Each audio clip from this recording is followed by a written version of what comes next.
Greetings. So, we will continue our discussion on the variational principle, and this will be the concluding class to give the basics of the variational principle.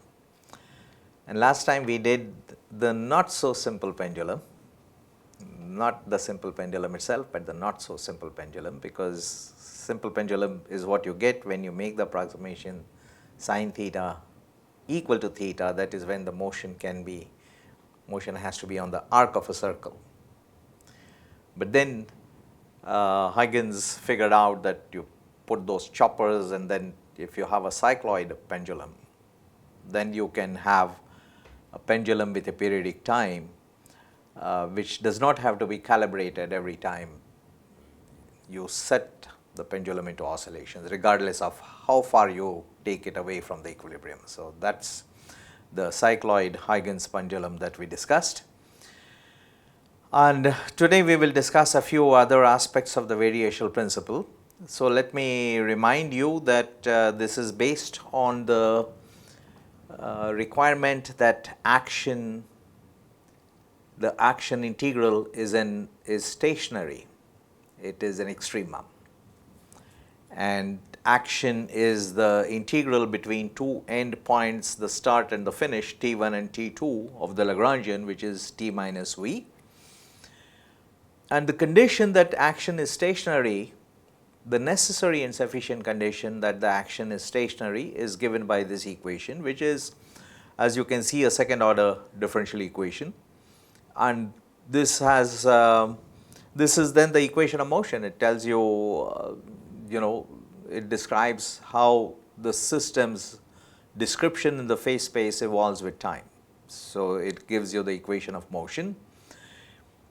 You have introduced the generalized coordinates because this equation is set up after you remove all the effects of the constraints. So, we work only with the independent degrees of freedom represented by the generalized coordinates. Their time derivatives are the generalized velocities, and the partial derivative of the Lagrangian with respect to the generalized velocity is what gives you the generalized momentum. And you can write the equation of motion in another equivalent form, which is the Hamilton's form, but these are two first order differential equations. Remember that there is a sign asymmetry which ensures that the Hamilton's equations of motion are also symmetric with respect to time reversal, just the way the Newton's equation is or the Lagrange's equation is. But never write the Hamiltonian as straight away as T plus V.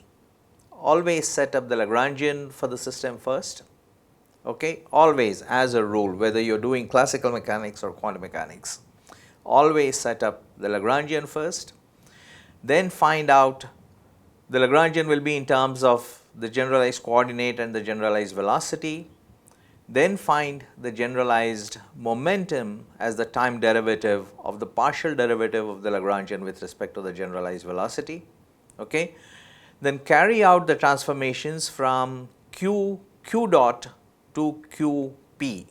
Okay. These transformations are important, and only after you carry out these transformations can you describe the system in terms of q and p, and then in terms of q and p you can write the Hamilton's equations.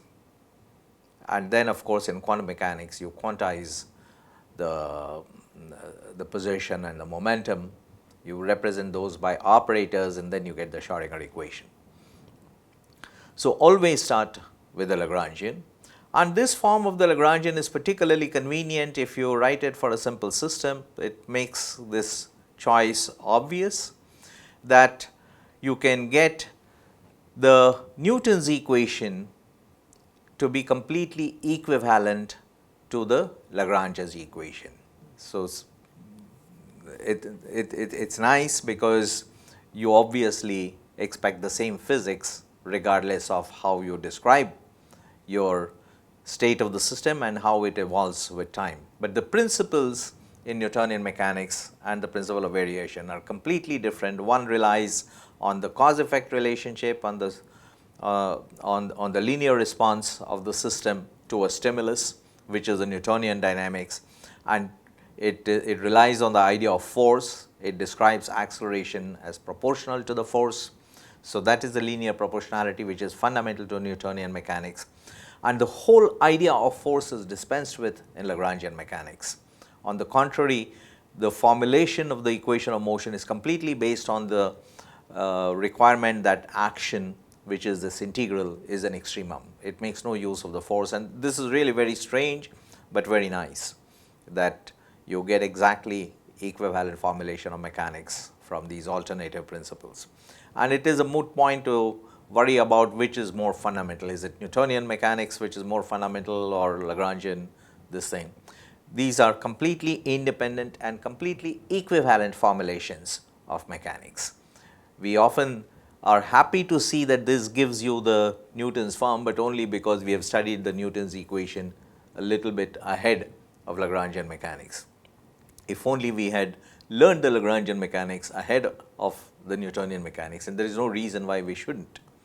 It certainly can, because it does not involve any additional mathematics than what is contained in Newton's equation. You still need the idea of a function, you need the idea of a limit of a function, the derivative, and so on. So, once these ideas are there, you can develop the equation of motion either in the variational principle form or the Newtonian form, and they are completely equivalent, which is why it is a good idea to introduce Lagrangian mechanics at an early stage in education rather than wait for higher classes when it is often introduced. So, the Lagrangian, I should alert you, is not unique. You can get the same equation of motion from some alternative Lagrangians.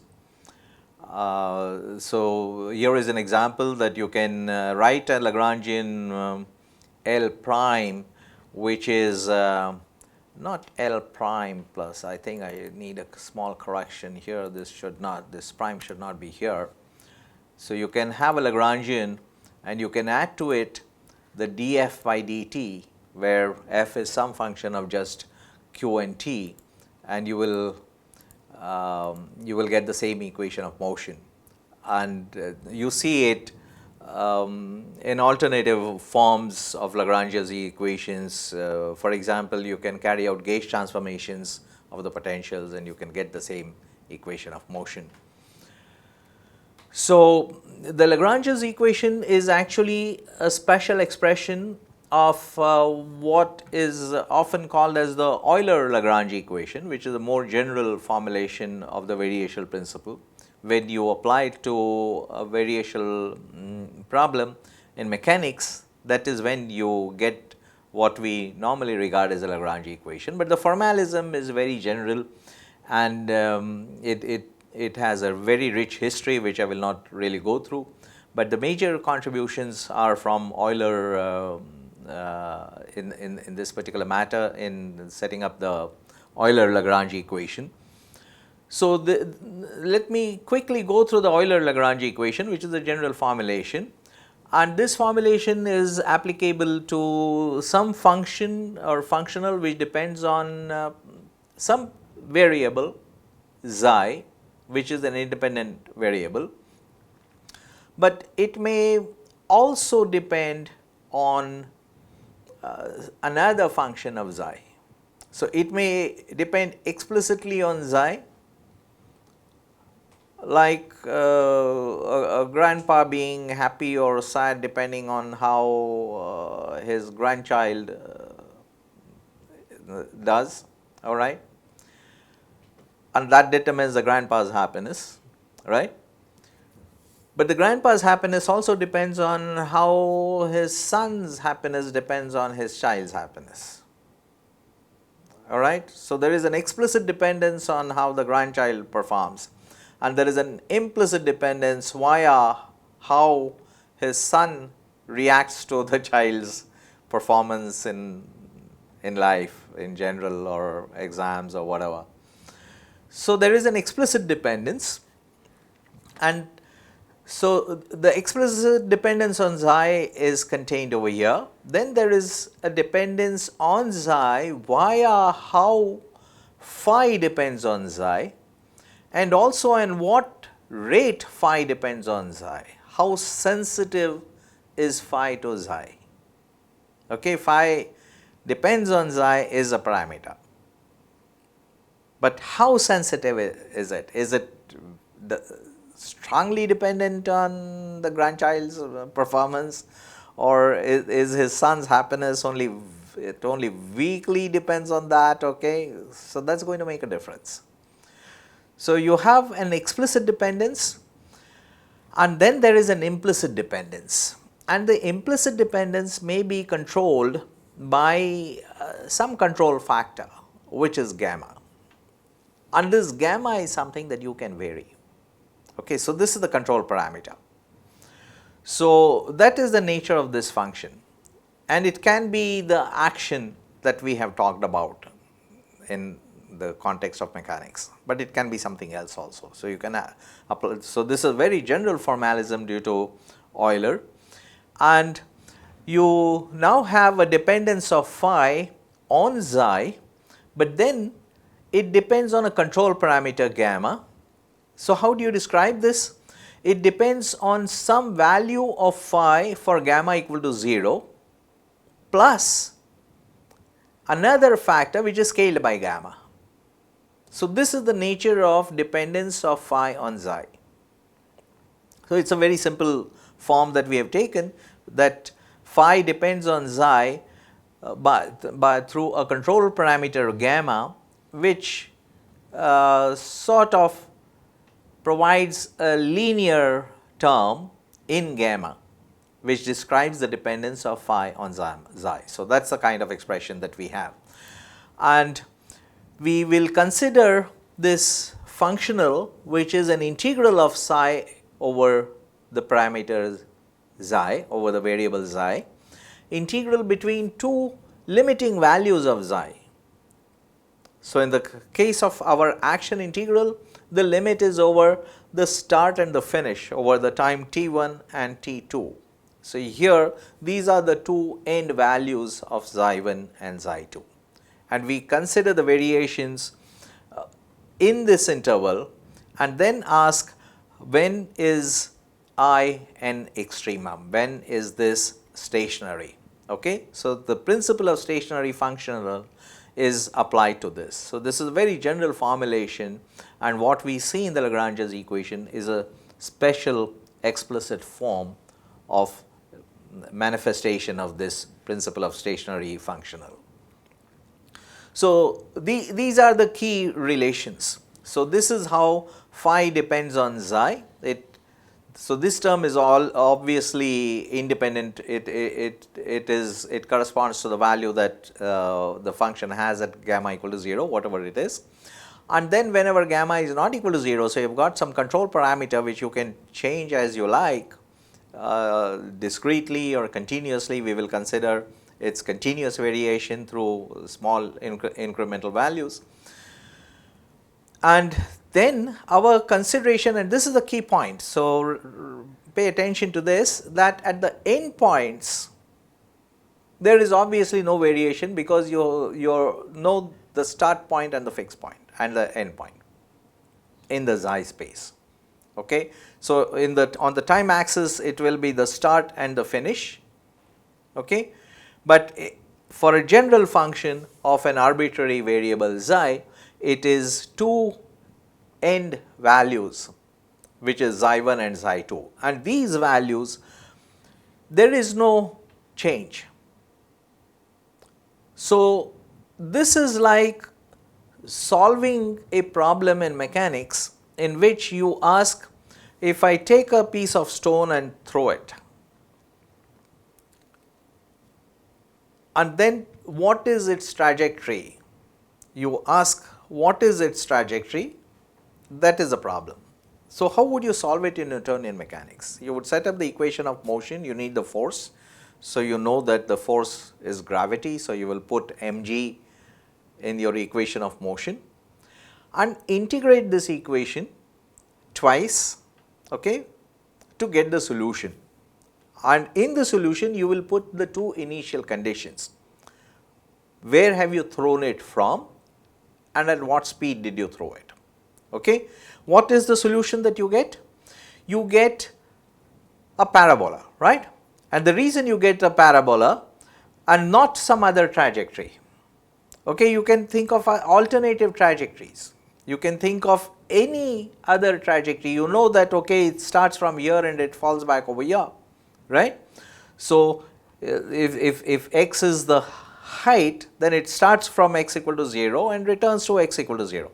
And between the start and the finish, it can take so many different kinds of trajectories. But the manner in which you have solved this equation is by setting the initial conditions, and only one of these will give you the correct trajectory. Okay, all the other trajectories are incorrect. And the reason you get this is because the solution to the equation of motion gives you this quadratic dependence on time.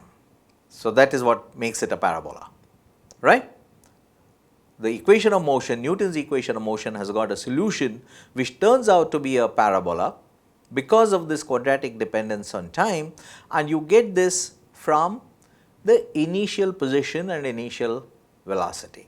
Now, instead of initial position and initial velocity, if this question is posed in a different way, that you know that it starts with x equal to 0 and not the initial velocity, but instead of that you give the final position. So, one initial condition and one final condition. You are not giving two initial conditions. You are giving two conditions. You do have to give two conditions because the equation of motion is a second order differential equation. So, when you integrate it twice, there will be two constants of integration. So, you need that information. But this information is not provided through the two initial conditions of position and velocity, but initial position and the final position. So, you know that x is 0 at the base, both at the start and at the finish, and in between it can take, you can think of infinite number of paths. And now you ask, which path will the system take?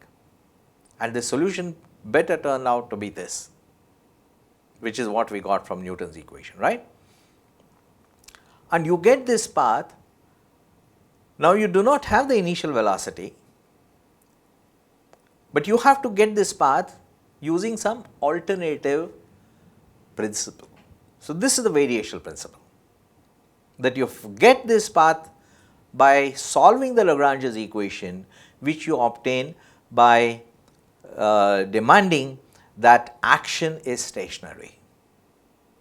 That action is stationary. So, you determine what is the action along alternative paths, and there is one particular path which will give you the action to be stationary. So, that is the path which the system will take. So, this is answering the same question in mechanics, but using a completely different principle, that you have got one initial condition and one final condition, and at these extreme points T1 and T2, or in our arbitrary variable xi1 and xi2 space, there is no variation, these points are fixed. Okay? Like over here we said that, okay, it starts from here, it goes up, it comes back and lands here. Okay? So, these two positions are fixed, which means that we can use this when we solve the equation of motion. So, that information is available. So, now you construct this integral, and then you are going to demand when is this integral an extremum as you change the control parameter gamma, because the changes are coming because of the control parameter gamma, which you can change arbitrarily. You have got some control on that. Those are the ones which will give you alternative paths in space, okay, in the configuration space or phase space, or whatever is your parameter space. So, you will get alternative paths, and these variations, these alternative paths are coming not because xi is changing, but because gamma is changing. So, you find the partial derivative of I with respect to gamma, and notice that you have this term depends on gamma phi. So, the rate at which it changes with xi also depends on gamma, but this is an independent variable, this has nothing to do with gamma. So, the partial derivative of I with respect to gamma will involve the derivative of psi with respect to phi gamma and rate at which phi gamma depends on gamma coming from here, and then the partial derivative of this term with respect to del phi by del xi, which is what I represent as phi prime. But then you do not have to consider the variation of I gamma with respect to xi, because this term determines I, but it does not depend on gamma, that is an independent variable altogether. So, there are two terms over here, right. And then the important point is that at the extreme point, just like the example which I mentioned when you throw the stone, all right, you have one initial condition and one final condition at which there is no variation. So, the chi itself, which is contributing to the variation in phi, linearly scaled by gamma. So, chi at xi2 and chi at xi1 are both 0, there is no variation, those are the fixed points. So, now let us, since we have this relationship, then we can find the rate at which phi depends on xi, we need it over here, right. So, the rate at which phi depends on xi is now given by this relation. So, it depends on how the phi for gamma equal to 0 depends on xi, right. So, there is a variation in xi with respect to xi because of this term, and then there is a variation because of the second term, which is gamma times how chi itself will depend on xi. So, I will represent del phi by del xi as phi prime.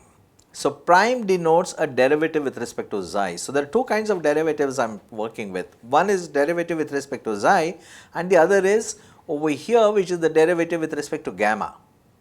So, it is the derivative with respect to xi which is represented by this prime. So, now we have this relation. So, del phi by del gamma is chi, and you also need the del by del gamma of the derivative of phi gamma with respect to del xi, because these are the things which depend on gamma. This one does not depend on gamma. Okay. So, this term, the derivative of phi with respect to xi also changes because of the control parameter gamma, and this derivative is equal to chi prime. So, this is the relation that we got. Remember that the prime is derivative with respect to xi and not with respect to gamma. So, I have written the same thing, but I have introduced a little bit of color code just to help us keep track of the terms. So, phi prime itself is a derivative, right. Phi prime itself is a derivative which I have written here, and then there is another derivative with respect to gamma, and there is another term which involves a derivative with respect to gamma. So, these are the things which are changing because of gamma, because of the control parameter. So, here this is del by del gamma of phi prime, and phi prime itself is the derivative of phi with respect to xi. Now, these two derivative operators, there are two derivative operators here, one is del by del xi and the other is del by del gamma, and they are completely independent of each other. So, you can swap their positions. Okay. So, you swap their positions. So, you have del by del xi of del phi gamma by del gamma, and now you can go ahead and integrate this. So, the first term is written here just the way it was in the previous step, but here you have an integral of a product of two functions, one of which is a derivative. With respect to xi, it is just the derivative with respect to the very same variable over which integration is carried out. So, you know the total derivative, and that makes it very easy to integrate it in parts. Okay.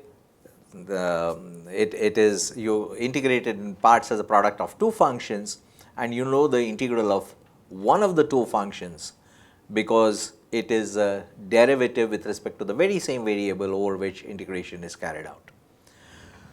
So, you carry out integration by parts of this term, and that is what gives you these three terms, of which this del phi by del gamma is nothing but chi, and this is at the end point xi1 and xi2, this is 0.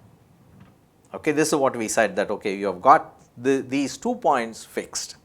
So, chi at xi1 and chi at xi2 is completely fixed, and so this middle term, which is the difference of this particular product between the values at xi equal to 2 and xi equal to xi2 and xi equal to xi1, but then chi itself is 0 at both.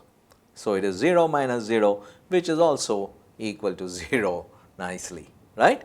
So, you get rid of this middle term. So, this is the term which will go to 0, because at the end points there is the chi's are fixed, they are not changing with xi over there, and that is what leaves you with only two terms, the first and the third term, which we have now combined over here. So, the left hand side is del I by del gamma, and then you have got the first term and the second term. I have extracted the common factor chi, and then you have got this term over here and this term over here, and the requirement that this is stationary, the principle of stationary functional, the necessary and the sufficient condition, no matter how you vary chi in between, okay, no matter how it is controlled in between.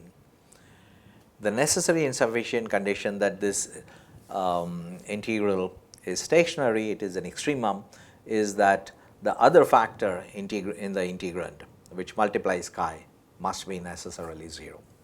So, this is not exactly what gives you the Lagrange's equation when you identify psi with our Lagrangian, xi with time, and phi is the generalized coordinate, and the integral I itself is action. So, you see that the Lagrange equation is a special case of what we can call as a Euler-Lagrange equation, and this is the general principle of stationary action. It is valid for other situations in physics and mathematics, and it is based on one initial condition and one final condition rather than two initial conditions, okay, but it contains the same physics. So, we will see how it is useful by taking another example. We considered the cycloid pendulum last in our previous class, and we consider a bead on a circular hoop in a vertical plane. So, you have got gravity which is acting, of course, and if you consider an arbitrary position of the bead on the hoop, if you keep it like this, you know that it is going to slide down and settle down at the bottom, right. That is what you expect it to happen. But what if you spin it? If you spin it about a vertical axis, okay. Now, if you spin it, then you are going to have to solve the equation of motion, and how would you solve it? You will have to write the forces acting on it, and the forces, of course, are the gravity. But then there is also a force of constraint, because the bead can only slide on the hoop. So, the hoop will have forces of constraints. The bead is constrained to slide only on the hoop.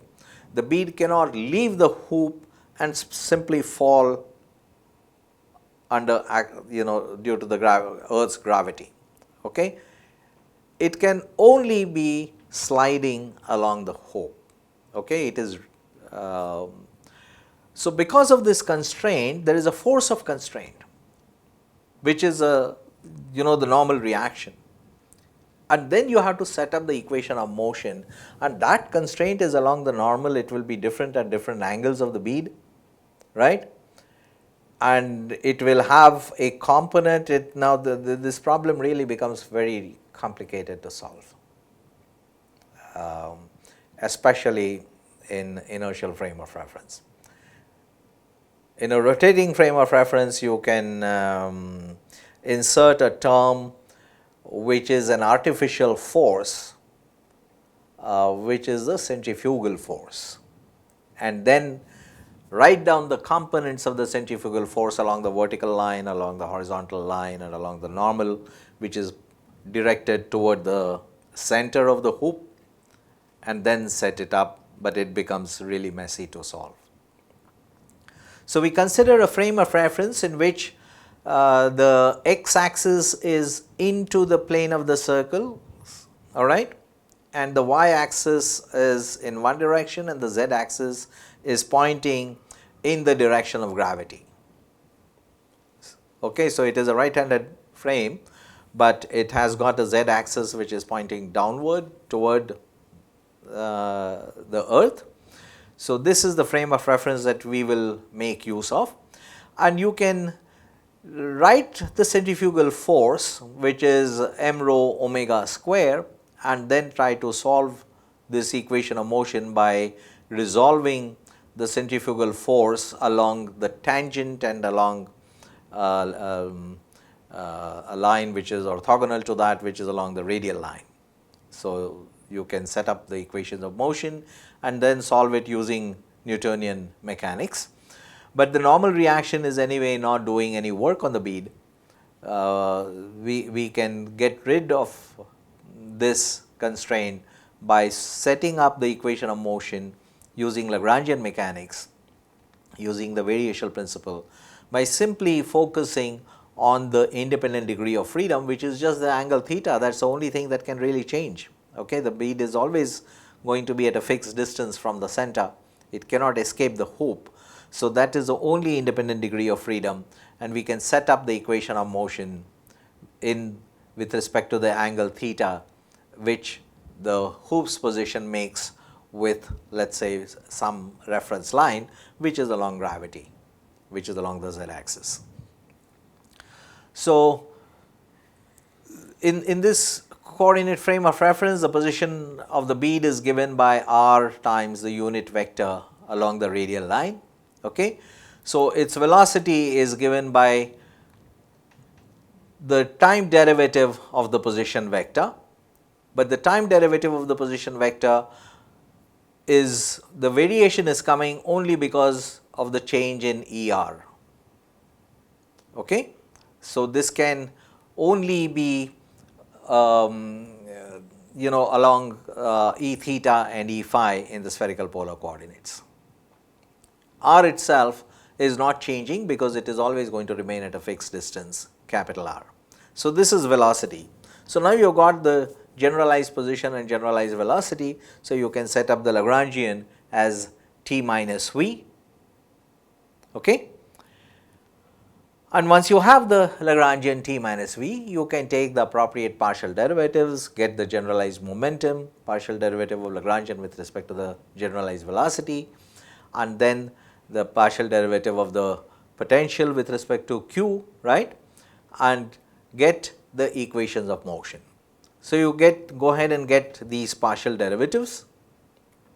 Okay. So that is quite straightforward, and once you have the partial derivatives, then you set up the Lagrange's equation, and now it has got a form which is also not so easy to solve, but it is not so hard to interpret the consequences. Okay, so you can get a lot of physics out of it by doing this simple analysis. So this is the equation of motion that you get, out of which m is constant in every term, so you can just strike it out. Okay. Phi dot is nothing but the angular speed with which the hoop is rotated about the vertical axis. So that is the speed of rotation. Okay, that is not the speed of rotation of theta, which is in the plane of the hoop, but this is the angular speed of the hoop itself about the vertical axis. So, this is phi dot, which is what I will call as omega, and in terms of omega you have got the equation of motion. Now, you have struck off the mass m, so it is completely independent of mass, and now from this equation, which is the equation for the second time derivative of theta, which is what tells you the acceleration. That is what an equation of motion is. It gives you the relationship between acceleration, velocity and position, right. So, if you analyze this equation of motion, even if you do not solve it really, you can get a lot of information, and our interest always is in finding, will the bead be in equilibrium at some point, and if so, what are the equilibrium points. So, what do you mean by equilibrium? Equilibrium is when the second derivative is 0, right. First derivative does not have to be 0, it is the second derivative. Okay. A body at constant velocity is also in equilibrium, a body at constant momentum, right. The first derivative is not 0, the first derivative of position is not 0, but if the second derivative is 0, then it means that it is in equilibrium. The position of rest, the inertia of rest and the inertia of constant momentum are completely equivalent, which is the Galileo-Newton first law of inertia. All right. So, the equilibrium is determined by theta double dot equal to 0, and now you can see that this is the expression which gives you what theta double dot is, which is the second derivative of theta. So, when will it be 0? It will be 0 whenever sin theta is 0. Okay. So, sin theta can be 0 when theta is either 0 or pi. So, theta equal to 0 in this geometry will be the point at the bottom and then the point at the top, right. So, those are the two equilibrium points, theta equal to 0 and theta equal to pi. So, these are the 2 points where the bead can be in equilibrium, but then we also discover that the bead can be 0 even when cos theta is equal to g over r omega square. For whatever value of theta and for whatever value of omega, if theta and omega are so adjusted, and that depends on the angular speed at which the hoop is rotated about this axis. So, depending on different angular speeds, this angle will be different, but you certainly can find an angle at an appropriate omega whenever cosine theta is exactly equal to g over r omega square. And if this happens, then again the second derivative of theta vanishes, and if that happens, then again you have an equilibrium position, and that can happen only above a certain speed. If the hoop is rotated at lower speeds, this cannot happen. It can happen only at a certain minimal critical angular speed. Why? Because cosine theta must be less than or equal to 1. So, omega will have to be above a certain critical frequency at a minimal angular speed. So, this is the critical frequency that you must rotate the hoop at. So, there are these 3 positions of equilibrium, and there is a critical frequency which is the angular frequency, which is essentially the speed of angular rotation of the hoop about the vertical axis, and these are the positions where the equilibrium can be found, where the bead can be in equilibrium. Below that critical frequency, the bead can be certainly in equilibrium only at the top or the bottom.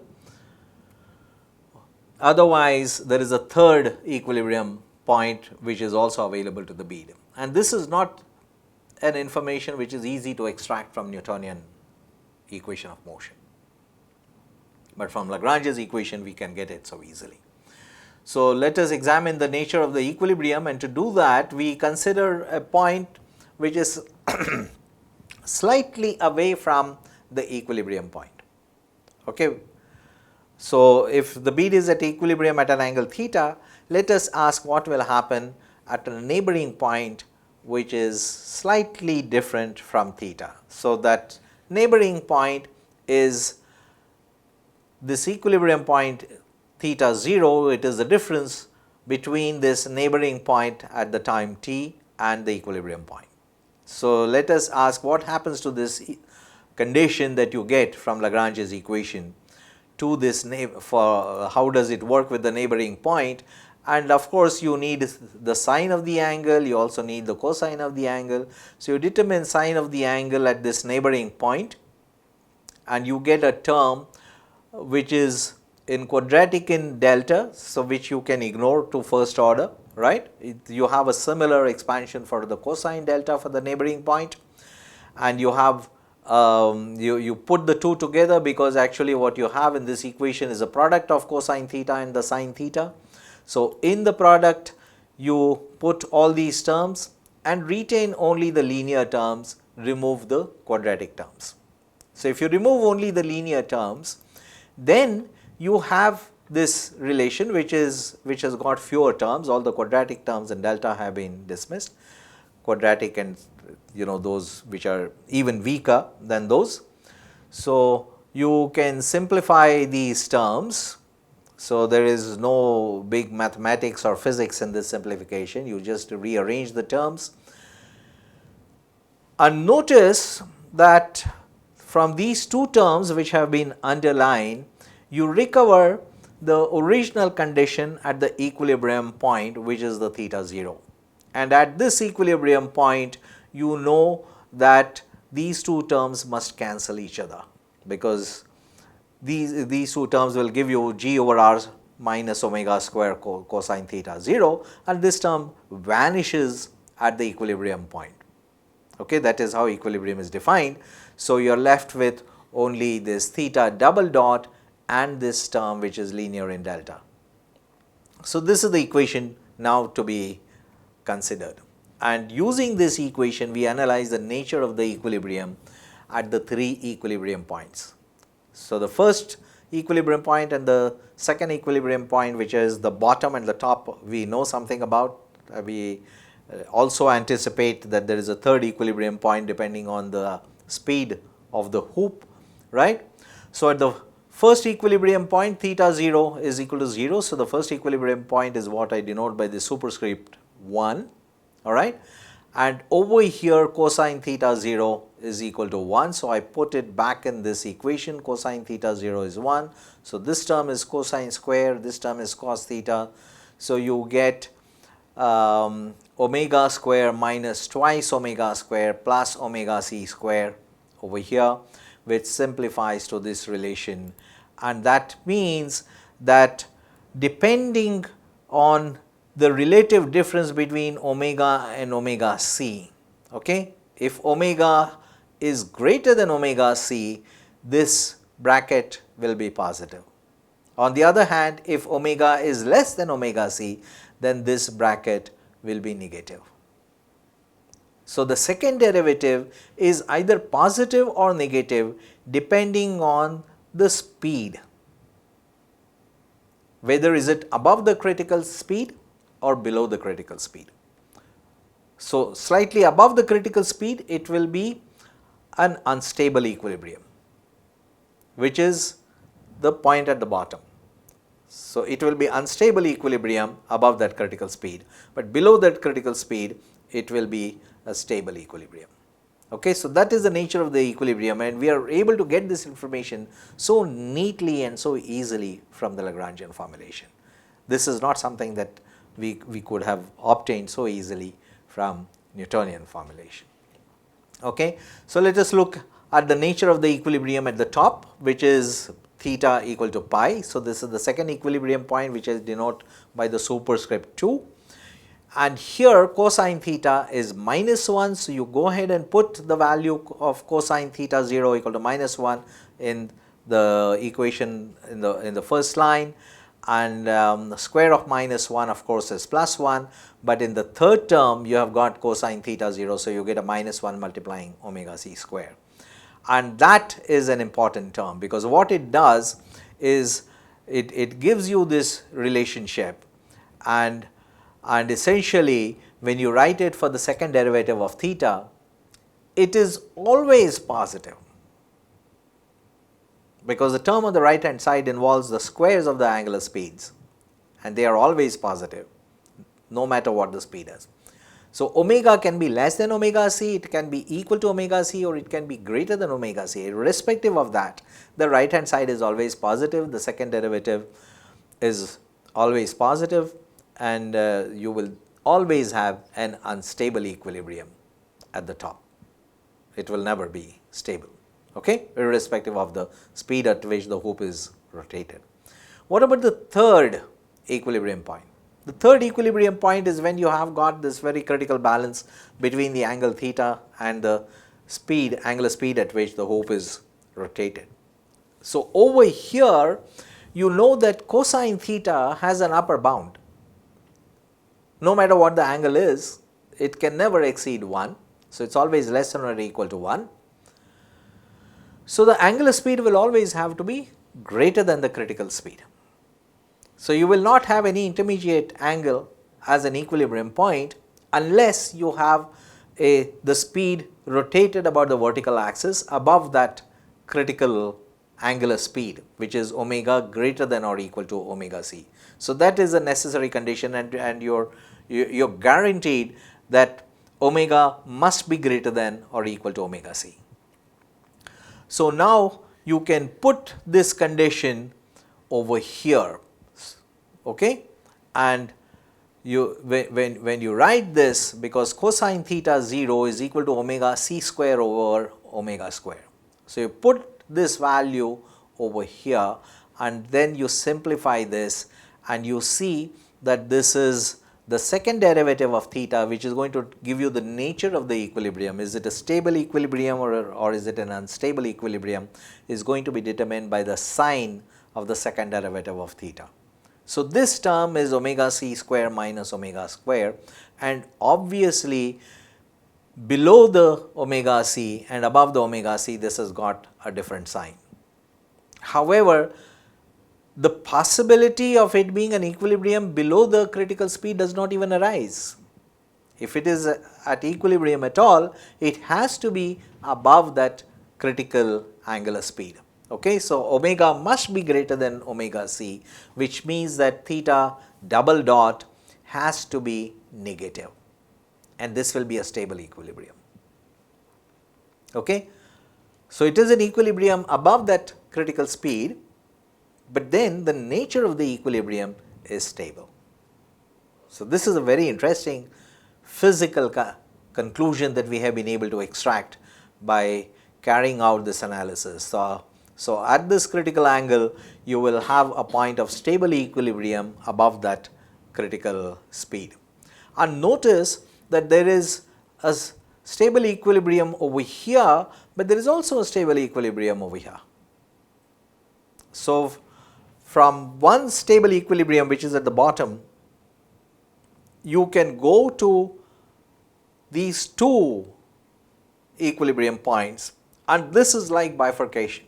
So, instead of having just one, and in the next unit after this I am going to discuss the chaos theory, and that is where the bifurcation will become very important. The attractor becomes has two possible values instead of one. So, this becomes an important thing in chaos theory. So, we will consider another example which I will not work out in details. We are toward the end of this class, so I will only highlight the main points and let you work out the solutions. So, we consider a double pendulum, which is a pendulum attached to another pendulum the way you see it in the picture, but we will work with some approximations. I have shown these two masses as capital M and lowercase m, but then we are going to consider them as point masses. Okay. So, only for the picture I have drawn them as big pieces for you to recognize them to be different, okay.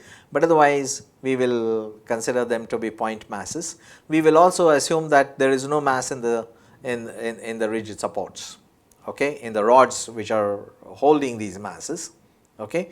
There is no mass distribution over it, so they are practically massless, you consider that mass to be 0.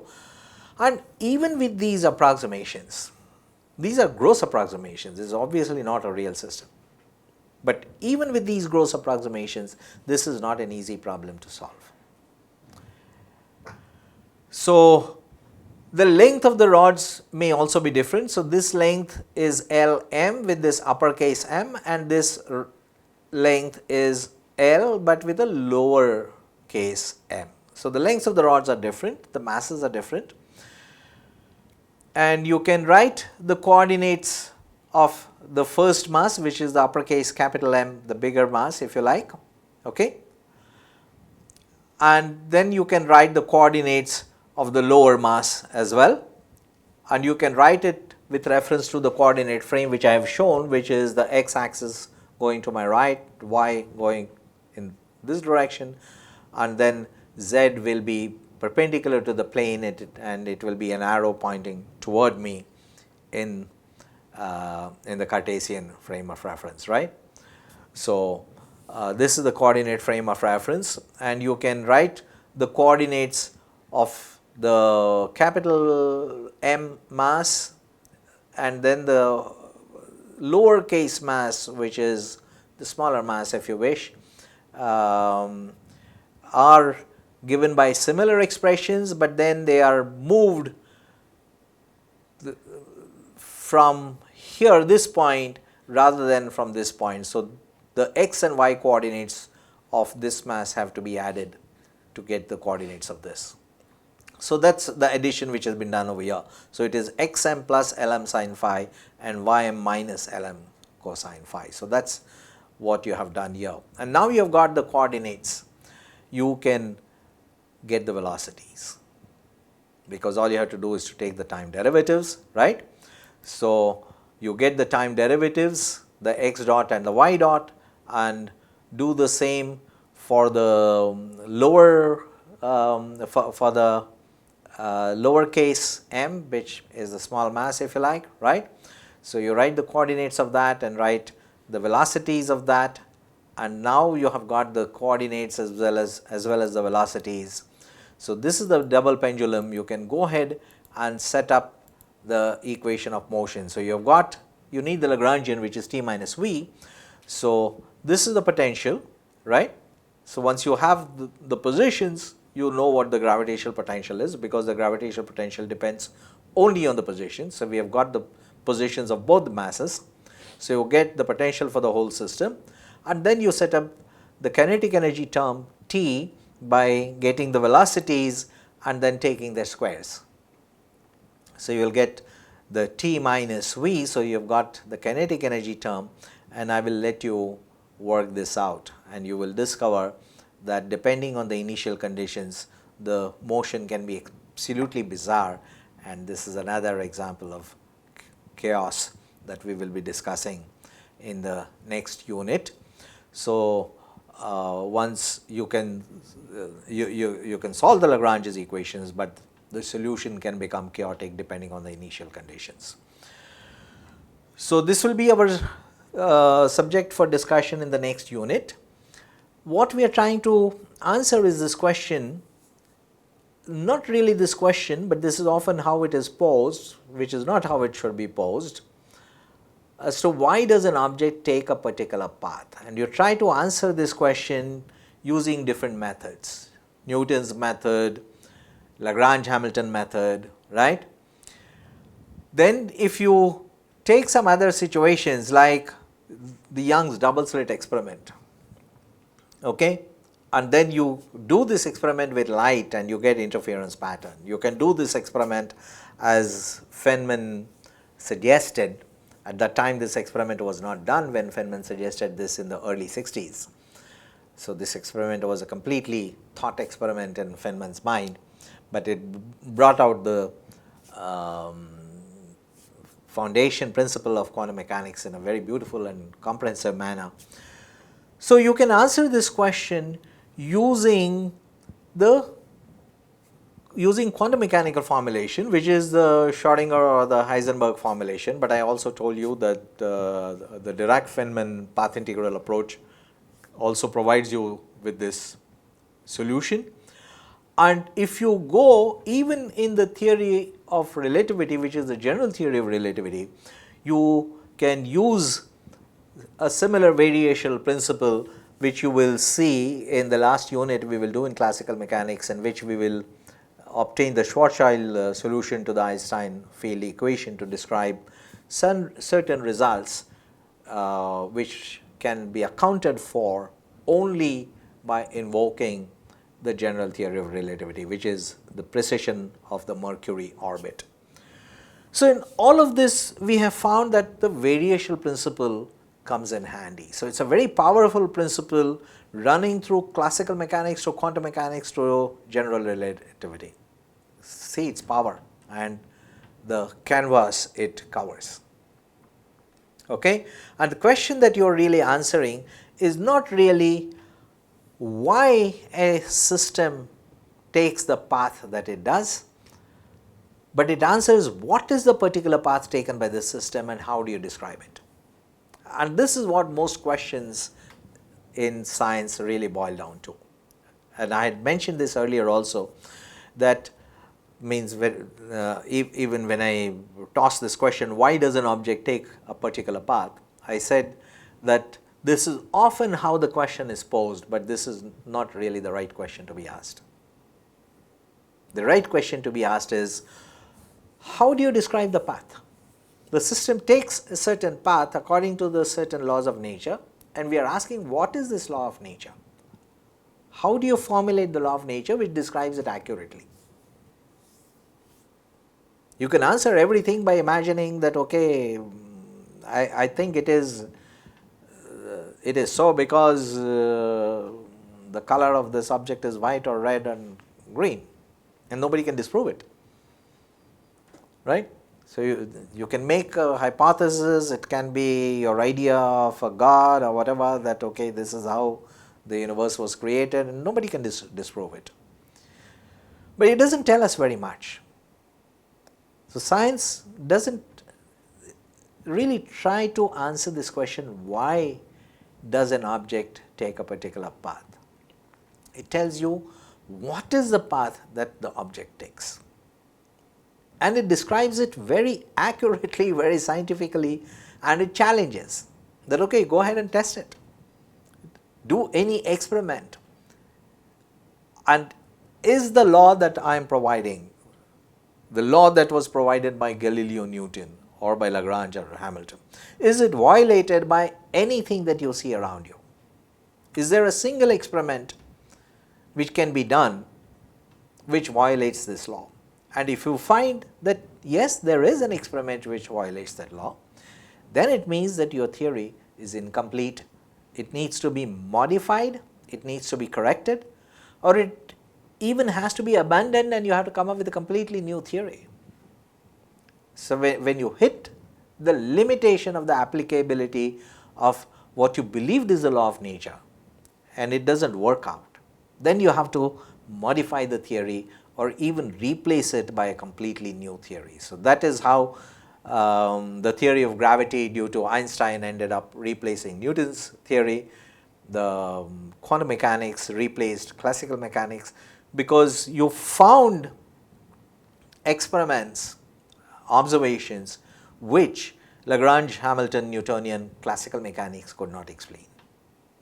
But the variational principle turns out to permeate itself across classical mechanics into quantum mechanics in Feynman's path integral approach, and it permeates across Newtonian non-relativistic mechanics into Einstein's theory also. You see that it is applicable. So, thank you very much. If there is some question, we can discuss.